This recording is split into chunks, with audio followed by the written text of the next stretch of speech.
Is it true that you have a OnlyFans page? Yes, I do. And why is that? Well, OnlyFans is not just for adult entertainment. There's a lot of people like myself, comedians who are there. And I do have a page where I do comedy in lingerie, very classy lingerie. Oh, okay. And what it's about body positivity. I spread body positivity, love your body, love your curves, love yourself, love the way you are right now, and not like, oh, I'll be great in a month or in 2 months when I lose 20 pounds, you know, no. Yeah. Just love yourself right now, because if you got to love yourself to be able to love others. So, and so when a fat woman come into your office and she's insecure because of her fatness, you tell her to love that fatness? Of course. Oh.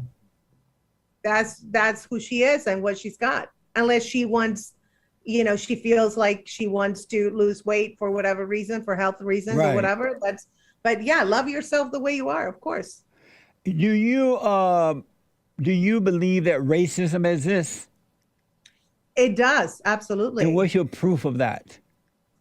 I think people, this is my take. Remember, I was born in Argentina, and I don't cry for me, Argentina.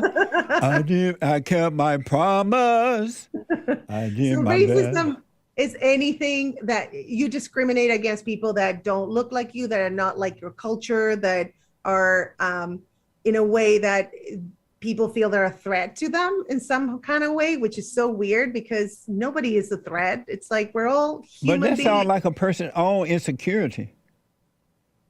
Well, yeah, absolutely. So how is that racism if another person is just insecure anyway?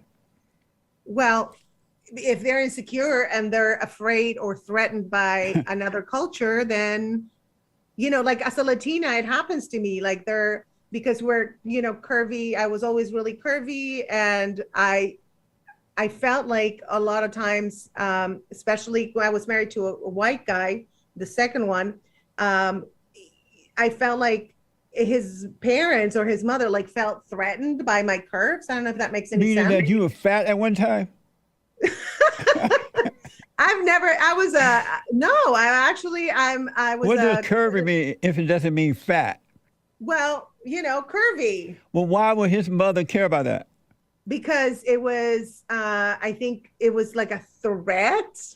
So you felt insecure. Really you felt insecure around his mother about being curvy? No, I don't care. But how do you know she thought anything about it? I know.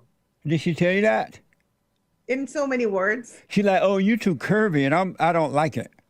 Kind of. She said that? In a way. She did?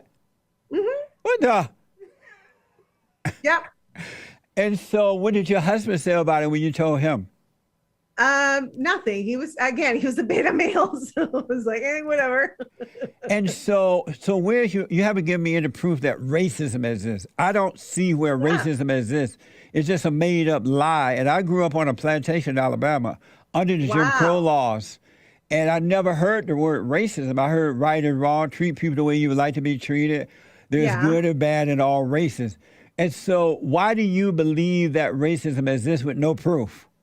Well, if we define racism as discriminating against people who are not your culture, then it does exist, I think, everywhere. Is it a political ploy to manipulate nations? Maybe. I don't know. If that's what you're referring to. Do you ever discriminate? No. You have never discriminated? No. I either like you or don't like you. It's very simple. That's discrimination. Well, I don't like somebody if they're mean or they're nasty to other people. But that's discrimination. Who they are. I don't care. I know, but that's discrimination, because if you were not discriminating, you would feel the same way about the mean person as you do the not mean. The person that's not mean, but you're discriminating, so you can consider being racist.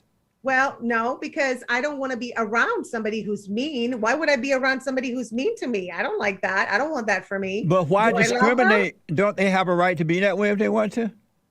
They have, but do I have a right to not be around them? Oh, yeah. And so then it's not racism. It's a choice that you made. I don't want to be around this person. So it has nothing to do with racism then. No, So absolutely. racism does not exist. I don't know. I mean, your question is very esoteric and it's very, we can discuss for hours. I think it does, but But just I mean, because you think it doesn't mean that it's true, right? of course, it doesn't mean it's a thought. Again, it's a thought Yeah. that pops in my head. And now, what narrative is real nowadays? Well, you have algorithms where if you, let's say, Google Donald Trump, right? Yeah. You're going to get all the algorithms of Donald Trump or anything that's related to that narrative. Yeah. If Google Biden, you're going to have like on YouTube, you'll see all Biden. You know what I mean? I do. So it's like, what narrative is true? Are they all true, or are they none of them are true? So What do you think about in America today and all the Western countries where white people founded? White people founded America and created and built the greatest country on this side of heaven. And now the blacks hate the whites because they're jealous and envious of the whites. And rather than appreciating what the white people built, they want to destroy. What do you think about that?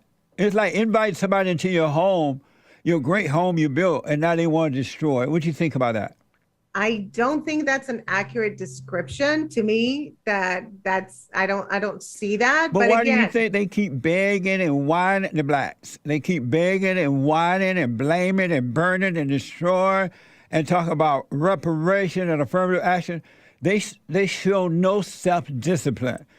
And they're blaming the whites. They call white people white superior, white supremacy, because they see white people superior to them. What do you think about all that? I think that's the narrative I am not down with. I don't have, did not grow up in this country, so Right. I really can't. I haven't experienced a lot of the stuff that needs to be experienced for me to have an opinion. I don't see what you're saying. I understand it, but I don't see it. You live in America now, though, right? Yeah. But And I so think do you look at the black folks and go, what a mess? I look at people. I don't look at black people, white people, Latin people. I mean, that is just division. It's just so weird to me. Last question about that.